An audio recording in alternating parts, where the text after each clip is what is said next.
ఏం పర్వాలేదు, కొంత సమయం పడుతుంది, ఖచ్చితంగా సాధ్యమే, కంగారు పడాల్సిన అవసరం లేదు. ఇవి నేననే మాటలు కాదు, భారతీయులందరూ గర్వపడాల్సిన ఆస్ట్రోనాట్ సునీత విలియమ్స్ అన్న మాటలు. దాదాపు 322 రోజుల పాటు, అంటే 10 నెలలుగా భూమి మీద నడవటం మర్చిపోయిన సునీత విలియమ్స్ ఇప్పుడు మళ్ళీ తాను నేర్చుకోవాల్సి ఉంది, భూమి ఆకర్షణ శక్తికి అడ్జస్ట్ అవ్వాల్సి ఉంది, అసలు నేను నడకే నేర్చుకోవాలి అని అన్నారు. 8 రోజుల మిషన్ కోసం పంపితే అది దాదాపు 10 నెలల కాలం పట్టింది.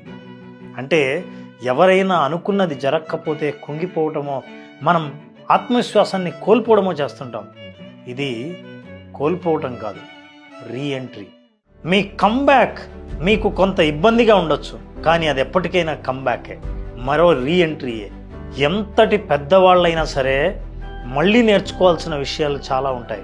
మీరు ఏదైనా ఫెయిల్యూర్లో కుంగిపోయి బయటికి రాలేకపోతున్నారా? మీ జీవితం మరో ఈ రీఎంట్రీగా భావించండి. ఆ రీఎంట్రీలో కమ్బ్యాక్ ప్రయత్నంలో మీరుంటే congratulations to all of you. ఖచ్చితంగా మీరు సాధిస్తారు. ఒకవేళ మీరు ఆ ప్రయత్నంలో ఉంటే కామెంట్ బాక్స్లో కమ్బ్యాక్ అని టైప్ చేయండి.